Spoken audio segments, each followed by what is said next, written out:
Assalomu alaykum aziz do'stlar, sizlar bilan yana bir bor Pyotr Plexanov. Mana xudo xohlasa biz pitomnikka keldik. Mana shu pitomnikka biza kislый grunt qilgan edik. Gortenziya qalamchalari uchun. Mana shunday holatda ko'chatlar olib kelindi. Firmini ko'chatlar bular. Bular ketmagani. Bir 10 tachasi brak bo'lib ketmagan. Endi mashinaqalar ham chiqib qoladi, hali rivojlanadi, lekin qolgani asosan mana hozir birinchi oq rangi chiqadi. Keyin bular rangini o'zgartira boshlaydi, lekin anchagina nihollarini ko'rsangiz, chep chiroyli bular haligi svetnoy bo'ladigan gortenziya. Mana agronom o'zlari ham aytayotdilar, grunt yaxshi. Bu yerda kislый torf, perlit, vermikulit и biogumus bor edi sostavida. Bu firma uchun biz maxsus qilgan edik. Chunki aynan gortenziyalar uchun kerak bo'ladi. Endi gortenziyalarni ko'ring, mana soya, setka bo'lishi kerak. Soya bo'lmasa ham bo'lmaydi, chunki bizning iqlimimizda o'zingizlar ko'rib turibsizlar. Yondiradi, kuydiradi, sanamgina bo'lib ketadi. Uni men bu yoqgacha mashinada kelgan edik, grunt narxi tushirgan edik. Hozir hammasini mana ekdik.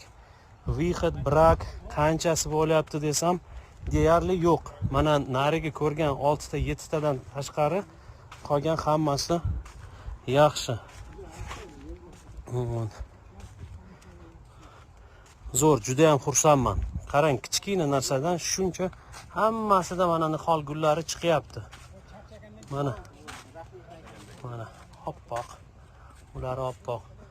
Qudrat aka, bu qanaqa anaqa sort? Razniy sortda.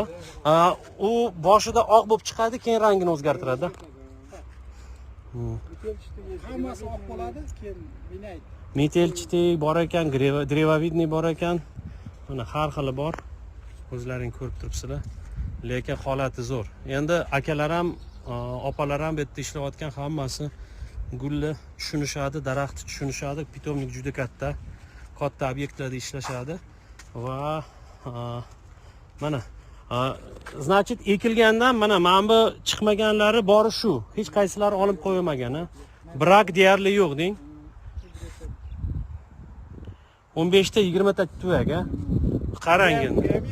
Unga ham yetmaydi. Shu degani mana grunt, mana perlitlari haligacha bilinib turibdi, ko'rinib turibdi. Perlit, vermikulit, kislый torf, ozgina biogumus qo'shilgan. Bazakotni ham qo'shgansizlar? Qo'shilmadi. Chunki haliroq beriladi yoki ikkinchi yil beriladi. Azmaz qo'shdik bor. Bor, bazakot. Bor ekan.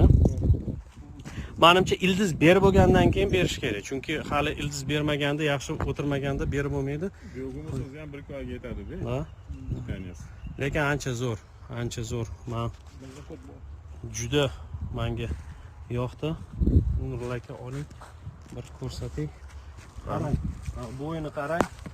Endi o'rtachasini olsak, qarang.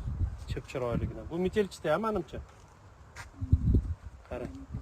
Bunchalarni qaraymi? Ha. Rosa qilgan. O'zi kichkina ko'chatcha kelgan, lekin rivojlanishi zo'r. Uje mana tagida oq ildizchalari ham ko'rinib turibdi. Tagida nima drenaj bor, keramzit solingan. Uje guli ham chiqyapti, qarang. Zo'r. Menimcha bir oylarda bu yoq vaqti. Buni o'zi eksa bo'ladi, o'zi turpoqga. Marhamat, sizlarga ham turpoq kerak bo'lsa, grunt har xil kerak bo'lsa, murojaat qilishingiz mumkin. Gullaringizdan tabassum arimasin.